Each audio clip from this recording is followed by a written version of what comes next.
Faltando menos de 2 semanas para o segundo turno, a campanha eleitoral pega fogo.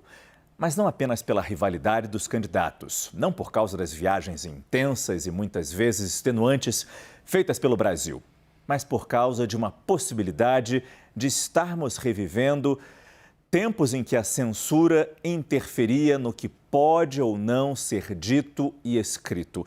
A palavra censura é forte e foi o que muita gente entendeu depois da decisão do Tribunal Superior Eleitoral, que concedeu um direito de resposta a Lula a ser veiculado em canais da Jovem Pan. Mas não se limitou ao direito de resposta. Ministros da Corte também determinaram que todas as inserções publicitárias feitas por adversários com a temática Lula mais votado em presídios e Lula defende o crime sejam retiradas da programação da emissora. E vai além. Vamos com os detalhes ao vivo com o nosso repórter Theo Cury, que fala ao vivo direto de Brasília. Primeiro, para explicar para a gente, Theo, e boa noite, quais são os argumentos utilizados pelo TSE? Oi, Márcio, boa noite para você, uma ótima noite para quem nos acompanha. Vamos lá, então o Tribunal Superior Eleitoral, por maioria de votos, determinou a suspensão da peça da campanha do presidente Jair Bolsonaro, que diz que o ex-presidente Lula é o mais votado em presídios e que o petista defende o crime. A maioria, 4 ministros do TSE, também aceitou recursos apresentados pela defesa do ex-presidente Lula para que ele possa rebater afirmações feitas por comentaristas da Jovem Pan nos canais deles, de que o ex-presidente Lula mente, de que ele não foi inocentado e de que ele irá perseguir cristãos. Lula terá direito de resposta nos canais da Jovem Pan em até 2 dias, nos mesmos moldes em que teriam sido feitas essas críticas, essas ofensas, de acordo com o ministro Alexandre de Moraes, que foi o voto vencedor nesse julgamento que aconteceu no plenário virtual do TSE. Qual que foi o argumento, então, da maioria dos ministros que acompanhou o voto de Alexandre de Moraes? A maioria dos ministros também determinou, só para a gente complementar, que os comentaristas da emissora não devem reproduzir as mesmas críticas que já haviam sido feitas a Lula, sob pena de multa de R$25 mil.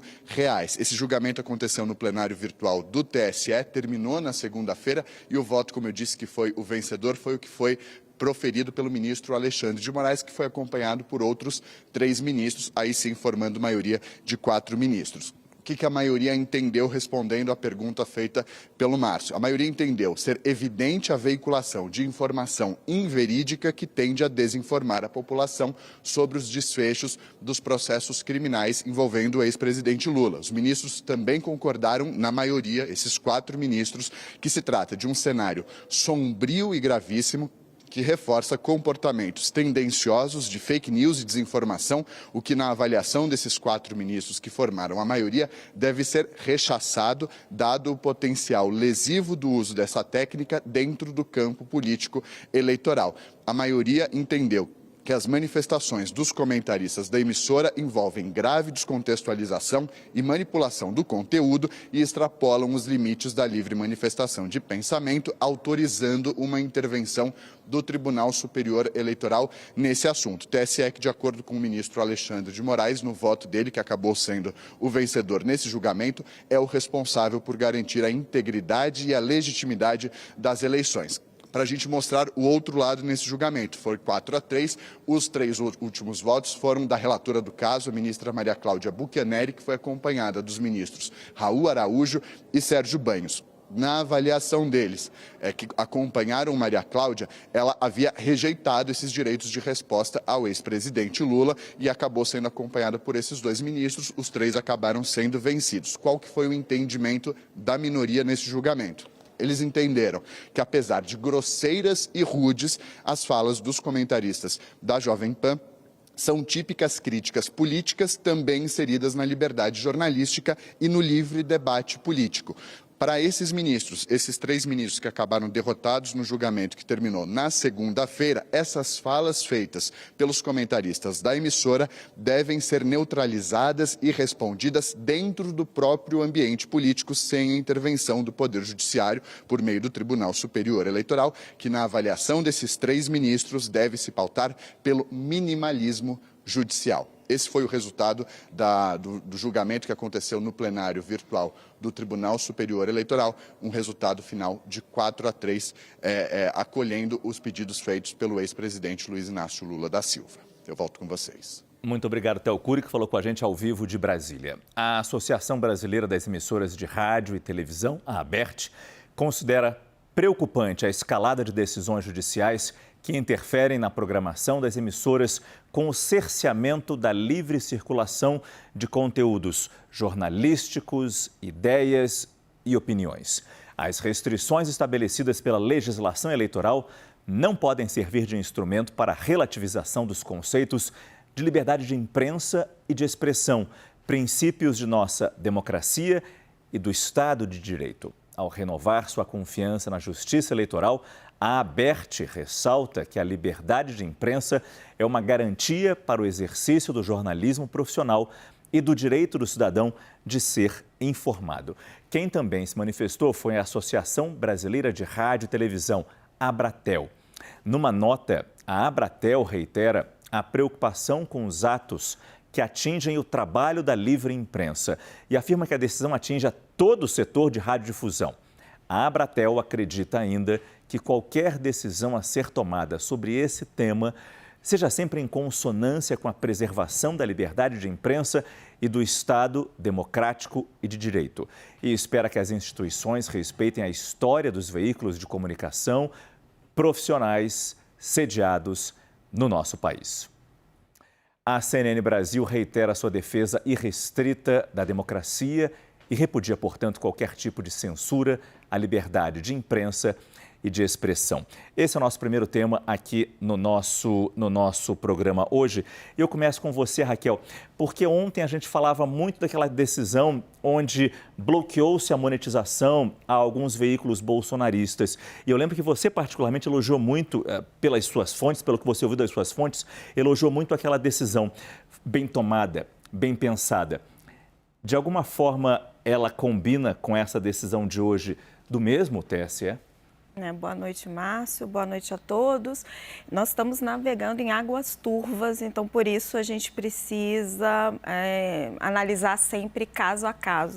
Aquela era uma decisão que entrava no cerne do funcionamento do sistema de fake news, uma decisão paradigmática que foi muito elogiada. A decisão de hoje ela é muito mais complicada. Ela tem vários aspectos, então eu vou me focar em um deles, que é o aspecto que está provocando polêmica, que é a censura prévia estabelecida pelo TSE contra a Jovem Pan no seguinte aspecto, né? A emissora está proibida de tocar no assunto de que o presidente Lula seria um ex-condenado ou não teria sido inocentado pela justiça. O cerne dessa discussão, o cerne é o que é fake news. No primeiro voto, do voto da ministra Maria Clara, o que ela diz? Ela entende que você dizer isso não é uma fake news. Ela entende que isso é uma discussão que está no país, que tem gente que, pelo estrito entendimento estritamente jurídico, diz, olha, não tem trânsito em julgado pelo princípio da inocência, Lula é inocente. Mas que tem uma outra ala que fala, olha, ele não foi efetivamente julgado, então você pode ter uma discussão aí sobre essa inocência, os casos prescreveram. E ela diz, diante dessa dúvida, não está estabelecida uma fake news concreta, como seria, por exemplo, a questão do PT estar envolvido na morte do Celso Daniel. E aí ela refuta refuta o direito de resposta. O PT pediu apenas o direito de resposta. O ministro Alexandre de Moraes entende diferente. Ele entende que sim, você dizer que o Lula não foi inocentado é uma fake news porque ele se foca apenas na questão da presunção do direito de inocência. Se ele não foi condenado, portanto, ele está inocentado, tirando esse contexto todo da discussão no país que vai além da questão jurídica. E aí, com base em estabelecer que isso é uma fake news, ele toma uma decisão extremada, que é a censura prévia. A censura prévia ela só deve ser adotada em casos muito extremos. A gente está falando de um ato gravíssimo. Então, é isso que provoca toda essa discussão e todo esse complicador. O TSE já tinha outras investigações, por exemplo, correndo contra a Jovem Pan. A pedido do próprio PT, tem uma investigação que começou no sábado, que discute, por exemplo, como a empresa é uma concessão pública, ali, rádio, o quanto ela dá de isonomia para os dois candidatos. Essa é uma discussão super válida, que discute, por exemplo, os links financeiros entre a empresa e a campanha do presidente Jair Bolsonaro, entre produtoras, outras companhias, dos sócios da empresa e a campanha do presidente Jair Bolsonaro. Então, assim, tem muita coisa para a gente discutir. Agora, um ato de censura prévia pelos próprios advogados que olham o sistema de direito eleitoral está sendo muito, muito questionado. Esse é um debate muito forte nesse momento das fake news e que a gente que preza a liberdade de imprensa tem que ter muito cuidado ao tratar desse tema. E é mais delicado ainda porque acontece faltando o quê? 10 dias e 14 horas para a abertura das urnas, para a votação. A implicação eleitoral de uma coisa dessa, de uma mistura que existe, uma decisão como essa, Caio, assusta muita gente, tanto quanto a própria decisão. Sim, e ainda mais considerando que esse termo, esse tema é o grande calcanhar de Aquiles da campanha do Lula, assim como a pandemia é o grande calcanhar de Aquiles da campanha, a pandemia do presidente Jair Bolsonaro.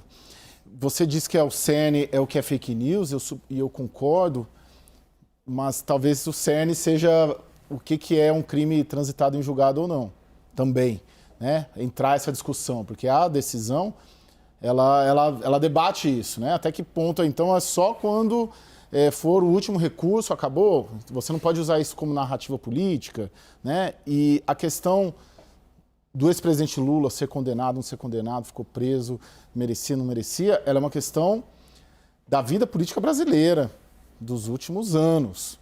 Ela não é uma questão só da emissora ou só do jornalismo político. As pessoas debatem isso na rua. Eu fui conversar, tentar entender também com todos os atores e players aí envolvidos, inclusive com gente próxima ali da coordenação jurídica da campanha do ex-presidente Lula. E o que eles me disseram, olha, nós pedimos um direito de resposta e que fosse dado, esse foi o termo que foi reiterado diversas vezes por essa fonte, equidade. Então, se você está lá malhando Lula, né, o que nós pedimos ao TSE foi um direito de resposta para que haja um espaço, um contraponto, uma defesa, até como as emissoras em geral costumam fazer, inclusive nós aqui, né, respeitamos, né, tentamos dar isso deixar isso bem claro. Se tem espaço para um, tem que ter espaço para outro. E aí, na decisão do Alexandre, que eu fui ler também e fui conversar com advogados que atuam ali no TSE, você tem o Alexandre concede esse direito de resposta, mas tem um item ali, o primeiro item, que ele diz que ele impõe de fato uma censura prévia ao dizer que os jornalistas ou a emissora se abstenham de dizer isso sob pena de uma multa de R$25 mil, né, salvo engano. 25. Só para ficar claro, né, Márcio? Se abstenham de promover novas inserções e manifestações sobre os fatos tratados. Então, numa campanha ou num país, que esse é um tema, assim como a pandemia é um tema, né? Assim como, para ficar na crítica política, disse, né, tem uma acusação em termos de crítica política, o presidente da República é miliciano. Então, você não pode falar que o outro é condenado, tem alguma prova, tem algum processo transitado em julgado que o presidente da República é miliciano, né, ou que é genocida. Então, você tem... e eu acho muito legal quando a relatora, Maria Cláudia Bucchianeri, que é uma das principais advogadas eleitorais do país e de Brasília, eu a conheço, ela, nas decisões que ela tem dado, não só nesse caso, mas em diversos casos correlatos, ela usa uma expressão que se chama minimalismo judicial, que você só pode dizer se é uma fake news quando for, e nesse voto dela, chapadamente em conteste. Quando for assim, falando que isso é amarelo, mas isso é branco. Aí sim é fake news. Agora, você não pode ter o Estado e o Poder Judiciário como curador de toda a vida e a narrativa política do país. Senão você vai entrar em mesa de bar, nas famílias que estão brigando em razão da polarização. E ela usa muito essa expressão, minimalismo judicial. E essa é a visão dela. E é interessante a gente ver a divergência. Porque o placar, quando tem placar assim é porque alguma coisa não está claro, assim, não tem Fake news é um ato sabidamente inverídico e censura é uma medida extremada, censura prévia, para prevenir um ato sabidamente inverídico. A gente consegue fazer uma comparação entre essa decisão do TSE hoje, Yuri, e o que o Congresso está tramitando por lá, o projeto de criminalizar, é uma palavra forte, mas é aplicada também, as pesquisas eleitorais, a tentativa de controlar a informação que chega até as pessoas sem medir a responsabilidade dessa pessoa que transmite essa informação? Eu acho que o que dá para tirar de pontos em comum, Márcio, é essa tentativa de impor um lado da história em detrimento do outro, ou seja, quando é a meu favor é válido, quando é contra o meu adversário é válido, e só que quando é contra mim é ruim. Eu acho que, assim, eu discordo um pouquinho do ponto da censura prévia poder ser aplicada. Eu acho que censura prévia não deveria existir em nenhum momento. E aí sim, faço a conexão com essa questão das pesquisas. Você pode até tentar regulamentar se deve-se publicar pesquisa até a véspera, se caberia algum tipo de quarentena, desde que isso seja um pacto social, ou seja, que seja uma questão de discussão pública, legislação e etc. O que a gente tem visto, no fim das contas, é que a nossa visão de democracia liberal no Brasil ainda é muito pouco fundamentada, muito pouco clara e muito pouco arraigada em todos nós, né? Yuri, mas para fake news cabe. Por exemplo, a decisão do próprio TSE de impedir que a campanha do Bolsonaro associe o PT à morte do Celso Daniel. Ou estou tentando lembrar algum exemplo do outro lado. Assim, quando não é uma fake news concreta, cabe à justiça dizer isso não pode ser dito. Se a justiça acha que cabe e tem a decisão, ok. Eu vou insistir que eu acho que ter qualquer fundamento de decisão de censura prévia, antes de alguém fazer uma coisa, eu acho que é errado. Eu acho que pode depois dar o direito de resposta, pode punir. O fato de ser uma rádio, que é uma concessão pública, tem uma punição ainda maior do que, por exemplo, um canal de TV fechada que tem uma outra regulamentação. Só que dizer o que uma pessoa não pode dizer, eu acho que é muito, muito grave. Eu acho que é uma situação muito complicada. E está lá no TSE essa discussão sobre o papel da empresa como uma concessão pública, da falta de isonomia, que muitas vezes acontece, uma discussão coerente, legítima, que tem que ser feita. Não, eu acho bem simbólico o fato de alguns integrantes da coordenação jurídica ali da campanha do Lula dizendo: nós não pedimos censura prévia, nós pedimos direito de resposta. E nos foi concedido o direito de resposta e é super do jogo. Né? Eles estavam até assim, esse debate aparentemente, na minha leitura pelo menos, juntando Lé com CREAS, apurações e as conversas e a minha interpretação, foi pedido A e o Alexandre deu A e B. E que para eles é péssimo, né? E que para eles, nesse debate todo de regulação de emergência, do ponto de vista de debate político, saindo do jurídico e do político, é ruim. Até por isso que querem se distanciar disso. Deixa eu só trazer para cá, gente, desculpa te cortar, Yuri, porque o Felipe Moura Brasil já está aqui com a gente, para ele participar de forma igual aqui, dentro do nosso tempo que a gente tenta espalhar pelos temas ao longo das 2 horas do nosso programa. Felipe, boa noite, que bom que você está com a gente. O ministro Alexandre de Moraes, ele firma sempre essa frase, né? Liberdade de expressão sim, liberdade de agressão não. Enfim, te dou levanta essa bola para você pegar e dar a sua análise desse ponto que é tão importante a gente discutir nesse momento. Boa noite. Boa noite, Márcio. Boa noite a todos. Nós vamos defender sempre a liberdade de imprensa, aquela que é verdadeira, aquela que é genuína, aquela que é legítima. Isso não há como colocar qualquer obstáculo. É que muitas vezes ao longo dos últimos anos e mesmo ao longo dessa corrida eleitoral se tenta encobrir certos atos que são tipificados em lei como criminosos por meio desse discurso da liberdade de expressão, de crítica, etc. Por exemplo, calúnia, injúria, difamação são crimes contra a honra. Ameaça de morte, por exemplo, já aconteceu. Já fiz vários comentários nesse sentido, vários artigos a respeito.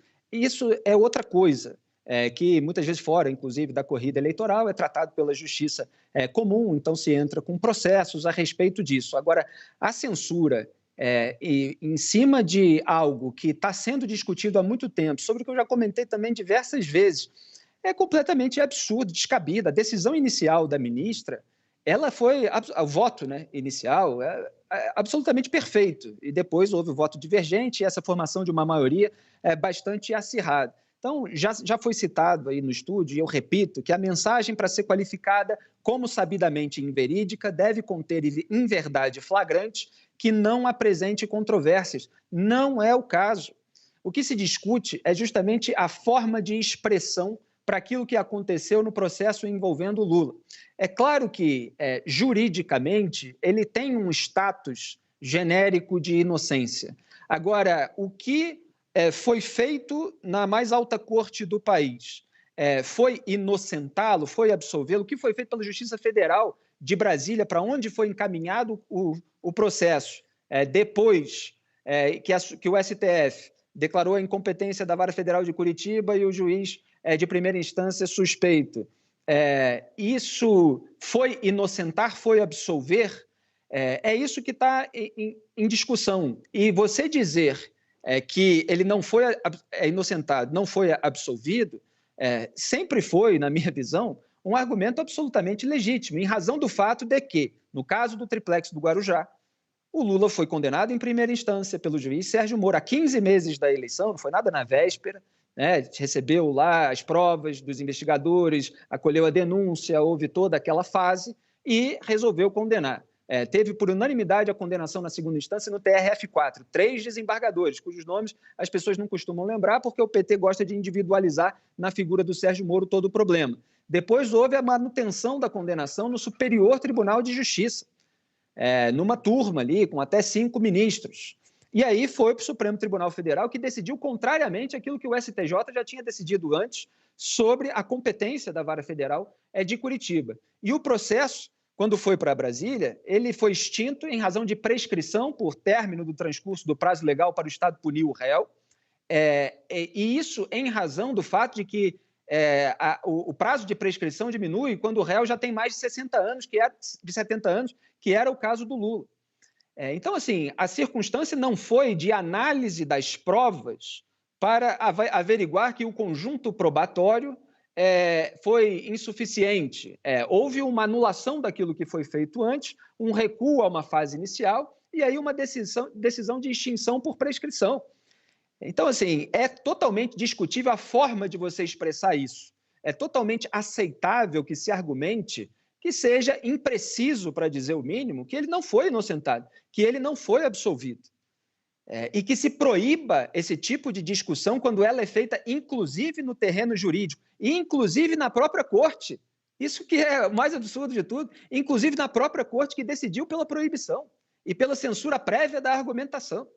Quer dizer, isso é você ferir de morte a liberdade de se discutir uma questão complexa, cheia de nuances, cheia de elementos aí perigosos, e nós temos que ficar aqui engessados, andando em terreno minado, porque se falar algo a mais também pode vir um tipo de decisão.